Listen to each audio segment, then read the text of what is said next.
सुनो और इस कहानी को गौर से सुनो, समझो।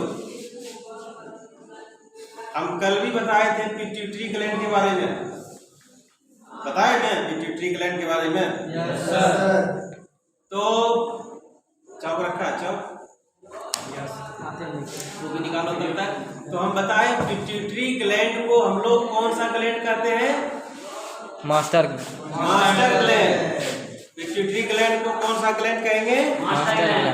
Master gland. तो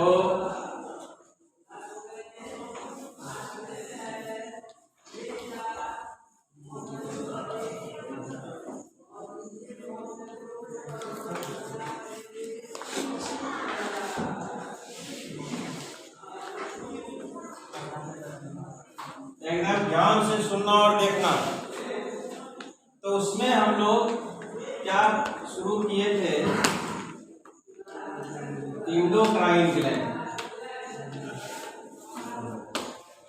और इस इंडोक्राइन ग्लैंड में हम टेक्निक बता चुके हैं। क्या टेक्निक था? ध्यान से सुनो कि प्रवीण सर हिंदी भी जानते हैं, प्रवीण सर टाई पहनते हैं, प्रवीण सर टीचर हैं, प्रवीण सर कहते हैं आओ टेक्निक सिखाते हैं। 1 2 3 4 5 6 7 8 9 10। तो P for pineal, H for hypothalamus, P for pituitary, T for thyroid, P for parathyroid, T for thymus, P for pancreas, A for adrenal, O for ovary, P for testes। आज तो मुहर्रम में छुट्टी का दिन है, तो हॉस्टल का बच्चा को तो टाई नहीं पहनने, हम तो सुबह से इधर हैं। अब देखो, तो प्रवीण सर हिंदी भी जानते हैं, प्रवीण सर टाई पहनते हैं, प्रवीण सर टीचर हैं, प्रवीण सर कहते हैं और टेक्निक सिखाते हैं। तो जिसमें ये जो पिट्यूटरी ग्लैंड है, ध्यान देना, कौन सा ग्लैंड है ये? पिट्यूटरी। अब इस पिट्यूटरी ग्लैंड को कौन सा ग्लैंड कहते हैं? Master gland. तो पिट्यूटरी ग्लैंड से यहाँ पर कुछ हार्मोन निकल रहा है। तो पहले पिट्यूटरी ग्लैंड को डिवाइड कर दिया। कहानी सुना रहे हैं आज, किस्सा कहानी सुना रहे हैं हॉस्टल के छात्रों को। ध्यान से तुम लोग देखो, सुनो। तो पिट्यूटरी ग्लैंड को 2 पार्ट में बांट दिया। एक पार्ट का नाम हुआ एडिनोहाइपोफाइसिस और दूसरे पार्ट का नाम हुआ न्यूरोहाइपोफाइसिस। अब एडिनोहाइपोफाइसिस को भी 2 पार्ट में बांट दो, पार्स डिस्टैलिस, पार्स इंटरमीडिया और उधर पार्स नर्वोसा। तो पार्स नर्वोसा। अब ध्यान देना क्या टेक्निक है। अगर हम लोग इधर से एडिनोहाइपोफाइसिस, इधर से न्यूरोहाइपोफाइसिस, तो इसमें था तुम्हारा पार्स डिस्टैलिस और पार्स इंटरमीडिया, और इसमें क्या था? Pars nervosa. तो न्यूरो पार्स कॉमन, इसमें भी पार्स कॉमन, इसमें भी पार्स कॉमन, इसमें भी पार्स कॉमन। एकदम ध्यान देना। तब बच गया क्या? तो एकदम सीरियली देखो, अल्फाबेट में पहले डी आया, डिस्टैलिस, फिर इंटरमीडिया में बीच वाला, इंटर वाला, अब फिर क्या आया? N, nervosa. तो न्यूरोहाइपोफाइसिस, यहाँ एन है। जब भी कोई साइंटिस्ट कोई वर्ड सेट करता है तो वो विस्तार से नहीं बताता है, लेकिन मन में वो रख के सेट करता है कि कोई न कोई वैसा वेव वाला आएगा जो कि मेरे फॉर्मूला को यहाँ पर रिप्रेजेंट करेगा। कहीं भी तुम देख लो, टर्मिनोलॉजी में निकालो, बड़ी सोच के सेट करता है।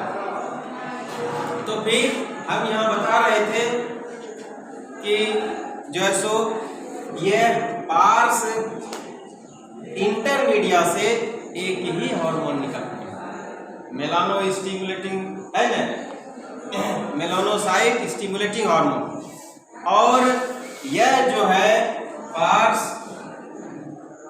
नर्वोसा, अब यहाँ से निकल रहा है ऑक्सीटोसिन और वेसोप्रेसिन। तो यहाँ क्या कर दिया, एंटेरियर पिट्यूटरी और पोस्टेरियर पिट्यूटरी में डिवाइड कर दिया। तो एंटेरियर पिट्यूटरी किसको बोला, वेरी गुड, पार्स डिस्टेलिस को बोल दिया एंटेरियर पिट्यूटरी, और पार्स नर्वोसा को क्या बोल दिया, तो पोस्टेरियर पिट्यूटरी से निकल रहा है ऑक्सीटोसिन और वेसोप्रेसिन। अब यहां ध्यान देना, oxytocin milk producing hormone, birth hormone, और मिल्क प्रोड्यूसिंग और बर्थ हार्मोन निकालने से पहले ये मेमोरी ग्लैंड को इनलार्ज भी करता है। अब कोई बच्चा जन्म लेगा इस धरती पर जहान में,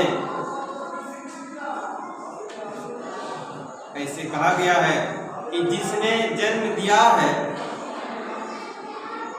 उसने उसके लिए दाना पानी की व्यवस्था कर दिया है, भोजन की व्यवस्था।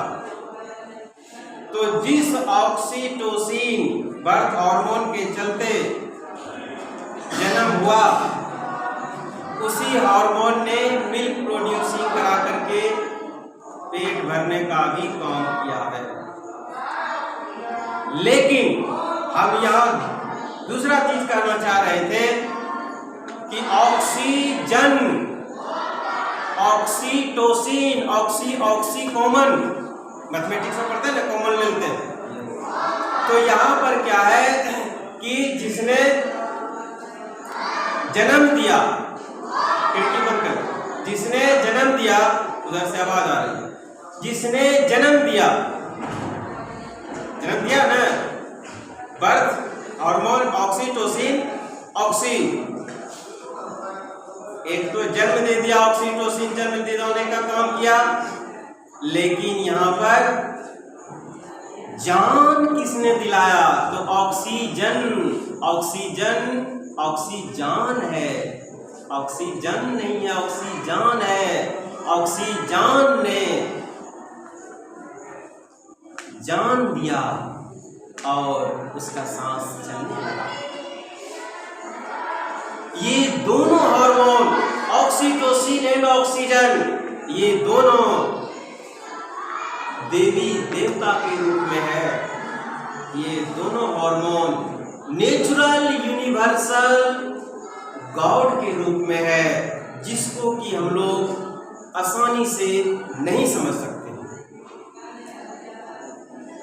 और इसी दोनों के संयोग से, तालमेल से जन्म लेने के बाद उसमें जान आता है, और जान आने के बाद उसमें भोजन मिलता है। और ये तब तक जान रहता है जब तक ऑक्सीजन जाता है और निकलते रहता है ना। ऑक्सीजन लेते हैं तो ऑक्सीजन छोड़ते भी हैं, कार्बन डाइऑक्साइड ले रहे हैं, कार्बन डाइऑक्साइड छोड़ भी रहे हैं। बस डिफरेंस क्या है, कार्बन डाइऑक्साइड लेस अमाउंट में ऑक्सीजन के साथ चला जाता है, और जिस अमाउंट में कार्बन डाइऑक्साइड गया उससे अधिक अमाउंट में कार्बन डाइऑक्साइड निकला। जिस अमाउंट में ऑक्सीजन गया उससे कम अमाउंट में ऑक्सीजन निकला। तो on the basis of releasing, है ना, कहते हैं कितना रिलीज किए और गेन, उस बेस पर इसको मान लिया ऑक्सीजन गैस लेते हैं, कार्बन डाइऑक्साइड छोड़ते हैं, परसेंटेज भी दे दिया। तो अब देखो कि यह ऑक्सीजन देवता है, ऑक्सीटोसिन साक्षात देवी, और इन दोनों के सामंजस्य से संतान में जान आ जाता है, भोजन मिलने लगता है, जीवन यापन चलने लगता है। और ये तब तक जब तक कि ये दोनों का हिसाब रहेगा तब तक। और जिस दिन कोई एक अपना बंद कर दिया, कहानी खत्म। तो इसीलिए कहा भी गया है कि इस नेचर में जो वेव है उस वेव को समझो। ये मामूली हवा नहीं है, ये साधारण जल नहीं है, नदियों का जल। ये कोई सामान्य पहाड़ पर्वत जंगल वृक्ष नहीं है। इसमें वह गॉड पार्टिकल्स छुपा हुआ है जिसका अनुमान आसानी से खुली आंख से नहीं लगा सकते।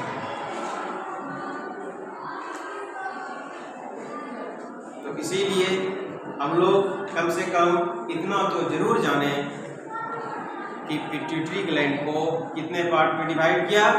2। कौन कौन? फिर एडिनो हाइपोफाइसिस को कितने पार्ट में किया? 2। कौन कौन? और फिर पार्स डिस्टेलिस को एंटीरियर पिट्यूटरी बोला या पोस्टीरियर? Very good. अब फिर वहाँ पर पोस्टीरियर पिट्यूटरी किसको बोला? और पार्स नर्वोसा पोस्टीरियर पिट्यूटरी से कौन कौन हार्मोन निकल रहा है? वैसोप्रेसिन है ना। ऑक्सीटोसिन को ही हम लोग कौन हार्मोन कहते हैं? Birth hormone, milk producing hormone. यहाँ तक समझ में आ गई बात? तो कम से कम इतना जरूर समझो और समझने के बाद विस्तार से और पढ़ करके कुछ रिसर्च करने का प्रयास करें।